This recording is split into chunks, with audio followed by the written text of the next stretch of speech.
Hi friends, I welcome you all in this daily news analysis series. तो आज हम discuss करने वाले हैं लैंडफिल इशू।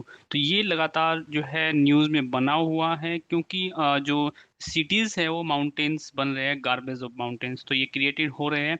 तो ये सिचुएशंस क्यों क्रिएटेड हो रही है वो सब हम देखेंगे और इसका सॉल्यूशंस क्या है वो भी हम देखने वाले हैं। तो जैसे आप देखोगे ये वाला नेक्स्ट जो आर्टिकल्स है, प्रिंट का आर्टिकल था, ये नीति आयोग की रिपोर्ट थी। तो नीति आयोग की रिपोर्ट में कहा गया कि जो 3 cities है they have manage successfully their landfill problems and how they have become so they can be become a national example for the other cities as well, like for Delhi and for Mumbai.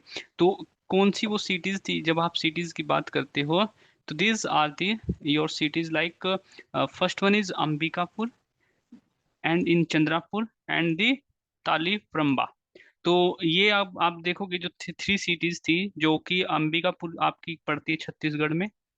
Okay, this is Chhattisgarh, ये आपकी महाराष्ट्र में पड़ती है। और ये जो तमिलनाडु है आपकी केरला में पड़ती है।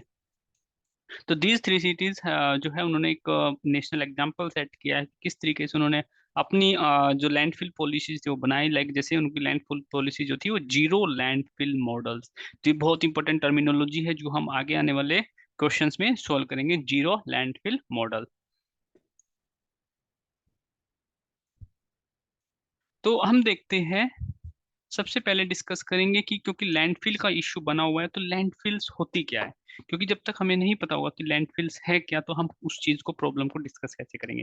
तो लैंडफिल कुछ नहीं होती, ये भी एक सॉलिड जो वेस्ट मैनेजमेंट होता है उसका एक सॉल्यूशन माना जाता है कि हम वेस्ट को किसी भी वेस्ट को साइंटिफिकली मैनेज करें ताकि उसका जो इम्पैक्ट है एनवायरनमेंट के ऊपर एंड ह्यूमन ह्यूमन हेल्थ के ऊपर उसका इम्पैक्ट ना हो, और कितना इम्पैक्ट हो, मिनिमल इम्पैक्ट हो। उस तरीके से उसको मैनेज करेगी ताकि मिनिमल इम्पैक्ट हो। बट हुआ क्या है कि ये जो लैंडफिल की जो पॉलिसी रहती है ये रहती है बाद वाली पॉलिसी, जब हम डिस्पोजल की बात करते हैं। तो हमारा जो सॉलिड वेस्ट मैनेजमेंट जो चलता है, हमें उस टर्मिनोलॉजी को ही, हमें अपने माइंड के, हमें अपने बिहेवियर को यहाँ पर चेंज करना होगा कि हमें वेस्ट से रिसोर्स रिकवरी की ओर हमें जाना पड़ेगा कि हम कैसे रिसोर्स की रिकवरी कर सकते हैं।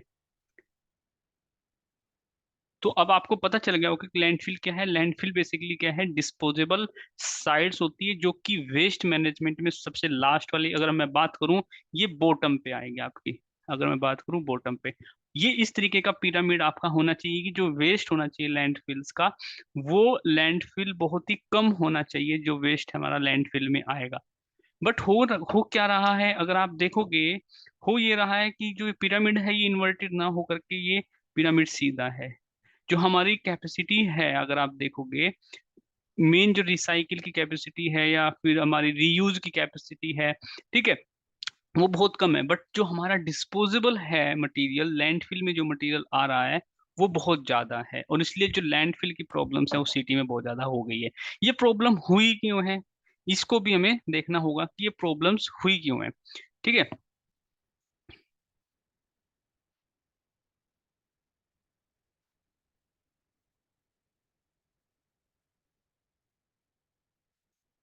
तो चलो देखते हैं कि ये प्रॉब्लम्स क्या है। लैंडफिल हमने समझा।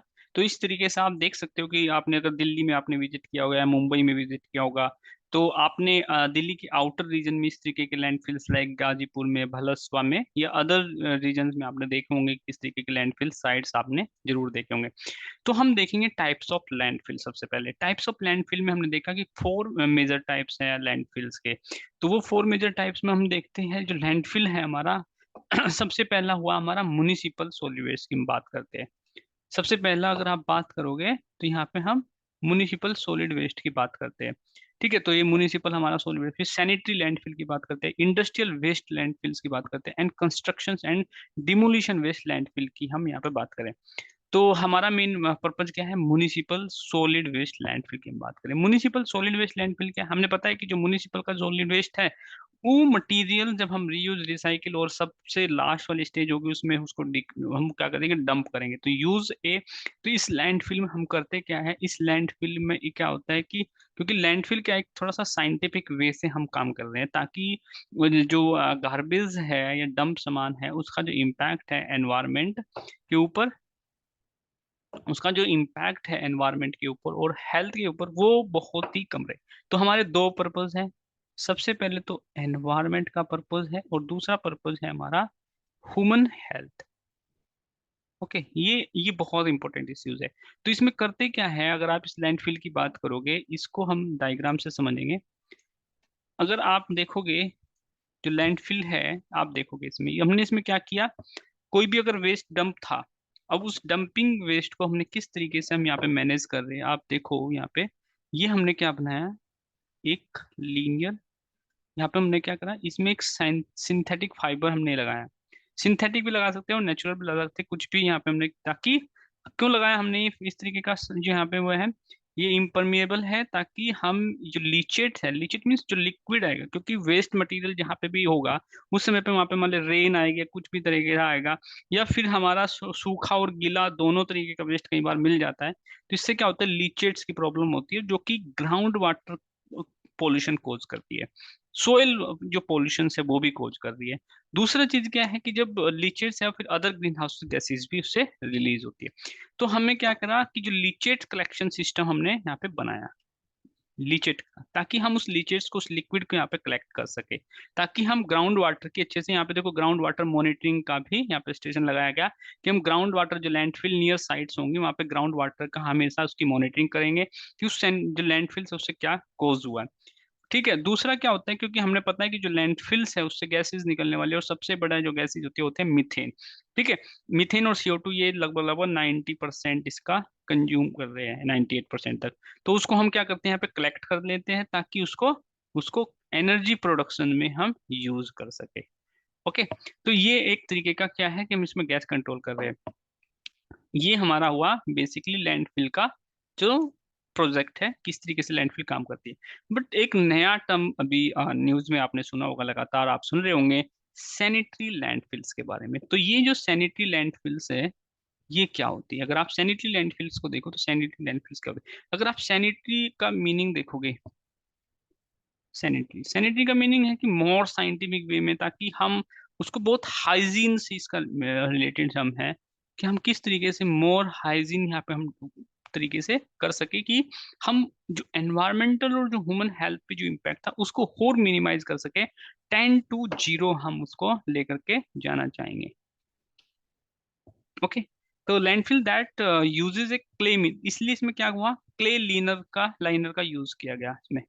क्ले लाइनर क्या हुआ कि हमने जो है, ताकि हम आइसोलेट कर सकें, यहाँ पे कंप्लीट आइसोलेट कर सके ट्रेस को फ्रॉम दी एनवायरनमेंट। तो एनवायरनमेंट से हम उसको अगर कंप्लीटली उसको ट्रेस करेंगे, लिक्विड को आउट कर देंगे, आइसोलेट करेंगे, तो उसको हम इम्पैक्ट को बचा सकते हैं।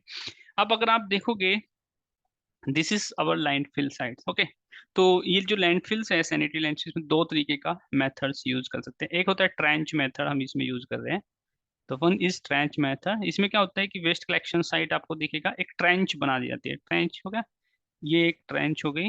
इस ट्रेंच में हम क्या करते हैं, लिक्विड्स को डालेंगे, मतलब सॉलिड को, जो हमारा सॉलिड वेस्ट है उसको हमने इसमें डाला, और उसके बाद इसमें जो ये आप देख रहे होंगे, इसको नीचे से हमने क्या किया, इसको कवर कर दिया है हमने। ठीक है, किससे, हमें बताया था अभी, क्ले से। तो हमने इसमें क्ले से कन्वर्ट कर दिया, और उसको जब ये पूरा हो जाएगा, जब भर जाएगा, तो इसको फिर हम क्ले से कन्वर्ट इसमें कवर कर देंगे इस तरीके से। तो हुआ क्या है कि जो भी इसमें आप देखोगे, जो भी हमने ट्रैश इसमें डाला या गार्बेज डाला, उसको क्या किया पूरा, आप देखोगे उसको कंपैक्ट कर दिया पूरा उसको क्ले मिनरल से, ताकि ज्यादा वॉल्यूम हम इसमें उसकी बना सके, उसकी वॉल्यूम को इसमें बना सके। तो इसमें क्या होता है, क्ले मिनरल से उसकी क्या क्या आइसोलेट किया जाता है क्ले मिनरल्स। तो इसलिए क्ले मिनरल से आइसोलेट करने का हम क्या करते हैं कि जो ह्यूमन का या हेल्थ पे जो भी इम्पैक्ट होगा एनवायरनमेंट पे, वो हम उसको बहुत मिनिमाइज कर सकें। बट अब यहाँ पे देखेंगे, why are landfills bad for the environment. अगर आप लैंडफिल की बात करते हो कि लैंडफिल बैड क्यों है, सबसे पहले तो टॉक्सिन्स आप देखोगे। अब मान ले कोई भी अगर वेस्ट आ रहा है म्युनिसिपल्स का, ठीक है, तो उसमें क्या होता है, घर में सामान होने वाले हैं बहुत ज्यादा, आप देखोगे इसमें सम हैजार्डस वेस्ट भी रहेगा, ठीक है, हैजार्डस वेस्ट भी रहता है इसमें। तो वो बहुत ही प्रॉब्लमेटिक्स होता है, लाइक इसमें हैवी मेटल्स भी रहेगा, इलेक्ट्रॉनिक वेस्ट भी कई बार आ जाता है। तो इसमें बहुत ही ज्यादा टॉक्सिन इसमें आपको मिलेगा। दूसरा लीचेट्स का होता है लिक्विड, इसमें आपको देखने को मिलेगा। ये जो लिक्विड सॉल्यूशंस होता है ये बहुत ही खतरनाक होता है, बहुत आप देखोगे सोयल के लिए as well as water pollution, specially water कौन सा, near by water body and specially the ground water. Okay, now जो ग्रीन हाउसेज गैसेज है मेनली, लाइक जैसे आप देखोगे मीथेन, ओके, एंड CO2, ये इसके मेजर यहाँ पे एमिजन। तो मेजर क्या है, मीथेन। मीथेन अगर टोटल मीथेन एमिजन की बात करें तो 15% का मीथेन का एमिजन जो हो रहा है वो यहीं से होता है, लैंडफिल साइट से। और हमें पता है कि जो ग्रीन हाउसेज गैसेज होती है, और उस ग्रीन हाउस गैसेज में अगर मैं मीथेन की बात करूं तो मीथेन का जो ग्रीन हाउस गैस पोटेंशियल है इज मोर देन CO2 के पोटेंशियल से, बट इसकी लाइफ टाइम बहुत ही कम है। इसलिए इसकी लाइफ टाइम इसलिए कम है, तो इसको हम क्लाइमेट जो चेंज फाइट है हम उसमें इसको यूज कर सकते हैं। दैट्स वाई COP26 में लीडर्स ने ग्रीन, जो हमने देखा था ग्लोबल, जो मीथेन प्लास लेकर के आए थे। क्यों? क्योंकि इसको अगर हमने कम कर लिया मीथेन को तो एक शॉर्ट लाइफ टाइम में ही हम उसको क्लाइमेट्स के जो रिजल्ट है रेप्टेशन रेजिलियंट वो हम अडॉप्ट कर सकते हैं।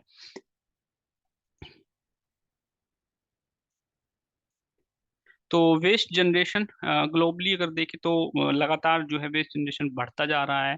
और अगर सॉलिड वेस्ट जनरेशन की बात करें ग्लोबली तो ये बिलियंस में चला गया है, 2 बिलियन और 3 बिलियन के आसपास जो टोन है पर एनुअली आप देखोगे वो इतना टोन जो है रिलीज हो रहा है। तो अगर आप रिलीज की बात करते हो तो around 2 to 3 billion billion tone per day globally इतना वेस्ट जनरेट होता है। ठीक है, तो आप देखोगे सबसे ज्यादा जो वेस्ट है और किस हिसाब से जो वेस्ट है लगातार बढ़ सकता है, अगर हमने 2016, 2030 एंड 2050 को यहाँ पे कंपेयर किया है। तो आप देखोगे जो कंपेयर किया है मिडल ईस्ट में, आप देखो सबसे ज्यादा आपको ईस्ट एशिया और पैसिफिक का आपको एमर्जिंग कंट्री दिख रहे होंगे, और फिर साउथ एशिया। तो ये डेवलपिंग कंट्रीज है, पुअर कंट्रीज है। तो सॉलिड वेस्ट मैनेजमेंट कहीं ना कहीं डेवलपिंग कंट्रीज का एक चैलेंज बना हुआ है। Okay, overall solid waste management अगर स्टेटस की बात करें as per the CPCB reports, if you talk about the central pollution control board report, तो as per the central pollution control board report is there is a 1.6 lakh ton, 6 lakh ton per day का, 6 lakh ton per day का अगर हम waste देखें वो generate होता है in our country. लगभग लगभग अगर अब इफिशियंसी की बात करें, कलेक्शन इफिशियंसी इट इज 95.4, मतलब लगभग लगभग हम कहीं ना कहीं हम कैपेबल है कि हम अपना जो वेस्ट जनरेशन हुआ 95% हम कलेक्ट कर लेते हैं। बट द प्रॉब्लम कहाँ पे है, अगर हम प्रॉब्लम की बात करते हैं तो 50% of the waste is treated only. अगर आप वेस्ट की बात करते हो तो जो ट्रीट वेस्ट है वो 50% ही हुआ है। तो 50% वेस्ट ट्रीट हुआ तो 50% वेस्ट बचा है, और वो वेस्ट कहाँ पे डंप होगा, लैंडफिल में। तो हर साल अगर 50% वेस्ट लैंडफिल में जाएगा तो कहीं ना कहीं माउंटेन्स, जो गार्बेज के माउंटेन्स है वो बनना निश्चित है। तो ये प्रॉब्लम हमें कहीं ना कहीं हमें यहाँ पे अपनी कैपेसिटी को बढ़ाना होगा, 50% से लेकर के 90% की ओर हमें जाना होगा। तो 50% of the waste is treated and 18% जो है जो ton per day is landfill हो जाता है। लगभग लगभग आप देख लीजिए इतना हो जाता है, और 31% of the total waste generated remains unaccounted. तो that's the problems in our country and we have to tackle this problem very scientifically and technically, and for to make it a very successful plan we need finance, जो कि हमारी problems है। Finance की problems क्यों है, क्योंकि जो म्यूनिसिपल्स जो सॉलिड वेस्ट मैनेजमेंट है, solid waste management in our country, look at this is the responsibility of the municipal corporations। और municipal corporations की अगर हम बात करें तो ये इतनी efficient नहीं है, इतनी कैपेबल नहीं है, क्योंकि इनके पास टेक्निकल, इनके पास रिसोर्सेज नहीं है। और कहीं अगर तरीके की बात करें तो कहीं ना कहीं प्लानिंग ही बनकर जा जाती है, और वो उसको हम कहीं ना कहीं उसको वो नहीं कर पाते। तो integrated waste management is the solutions for this problem. तो अगर हम इंटीग्रेटेड वेस्ट मैनेजमेंट की बात करें तो सॉल्यूशंस क्या हो सकता है, सॉल्यूशंस की अगर हम बात करें तो वेस्ट लॉजिस्टिक, जब हम लॉजिस्टिक की बात करते हैं it is much more important कि लॉजिस्टिक को हम किस तरीके से कवर करें। जब आप लॉजिस्टिक की बात करते हैं तो लॉजिस्टिक में क्या होगा,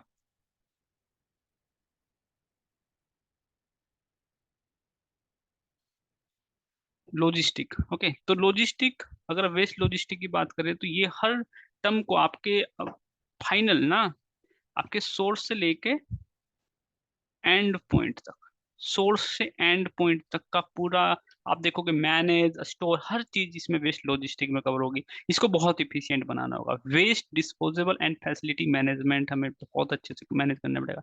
लीगल कंप्लायंस लाइक जैसे इंडिया में जैसे सीपीसीबी अथॉरिटी बनाई हुई है, ठीक है, उसके बाद सॉलिड वेस्ट मैनेजमेंट रूल्स बनाए हुए हैं। तो एक लीगल कंप्लायंस होना चाहिए ताकि रिपोर्टिंग हो सके कि क्या चीजें हैं, उनको हम सुपरवाइज कर सके, मॉनिटरिंग कर सके। फिर technical services like waste classifications, research and develop होने चाहिए ताकि न्यू सॉल्यूशंस हम यहाँ पे फाइंड आउट कर सके। न्यू सॉल्यूशंस तो हमें रिसोर्स वेस्ट से कहाँ जाना है, वेस्ट से हमें अपना चेंज करना है रिकवरी, वेस्ट रिकवरी से हम कहाँ जाएंगे, रिसोर्स रिकवरी। ये बहुत इंपॉर्टेंट है कि रिसोर्स हम उसको कितना रीयूज कर सकते हैं, that is on site services like waste minimization हम करें, ठीक है, resource recovery, recycling, metal recovery हम करें, solid and liquid waste treatment हम करें, ठीक है, कमोडिटी ट्रेडिंग। तो एक हमारा जो इंटीग्रेटेड वेस्ट मैनेजमेंट होगा उसमें गवर्नेंस का भी सॉल्यूशंस होगा, कहीं ना कहीं हम गवर्नेंस होगा, सभी स्टेक होल्डर को हमें इन्वॉल्व करना पड़ेगा। फिजिकल एस्पेक्ट्स को भी हमें, फिजिकल एस्पेक्ट मतलब इंफ्रास्ट्रक्चर एस्पेक्ट को हमें करना करना पड़ेगा। इंस्टीट्यूशनल, एक इंस्टीट्यूशनल मैकेनिज्म हमें बनाना पड़ेगा एक इंटीग्रेटेड वेस्ट मैनेजमेंट सॉल्यूशन के लिए। अगर हम बात करते हैं कुछ एमसीक्यूज की जो आपके एग्जाम्स के लिए बहुत इंपॉर्टेंट है, सिविल सर्विसेज एग्जाम के लिए, तो सबसे पहले हम बात करेंगे municipal solid waste is the, municipal solid waste is the is the term used to describe which kind of the solid waste। तो इसमें एक हैजार्डस है नहीं, ये नहीं होगा हैजार्डस, टॉक्सिक नहीं होगा, नॉन हैजार्ड। तो म्युनिसिपल सॉलिड वेस्ट में जो वेस्ट कवर होता है this is non hazardous waste, okay. Now look at the second question. तो what second question says, why is recycled paper banned for the uses in the food containers।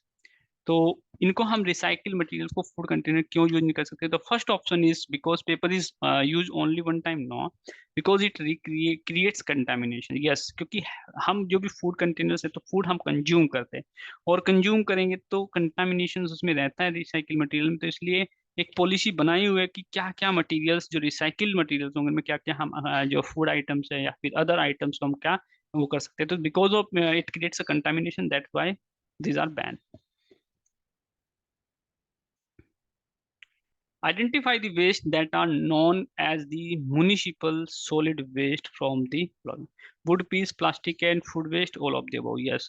So the answer is all of the above.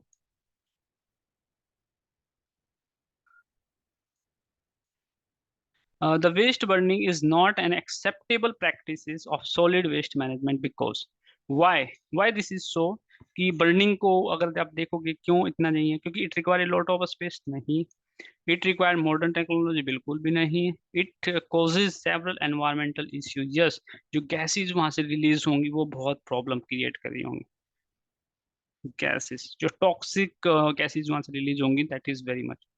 तो that's why which of the following one is the simplest and the most common method used in the cities to dump the waste that are collected। तो सबसे important आप सभी को पता है landfill यहाँ पे हम यूज करते हैं, तो द आंसर इज लैंडफिल।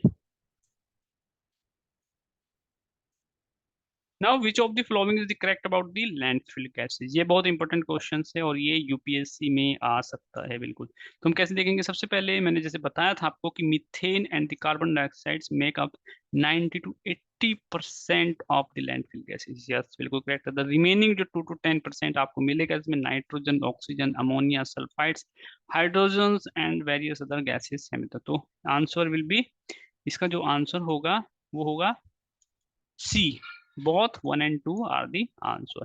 तो हमने आज जो टॉपिक कवर किया है इसमें हमने किया है लैंडफिल्स के बारे में। तो हमने लैंडफिल्स के बारे में स्टैटिक्स को देखा और सर्टेन एमसीक्यू। आप आई होप आपको ये वीडियो जरूर पसंद आई होगी। Thank you guys.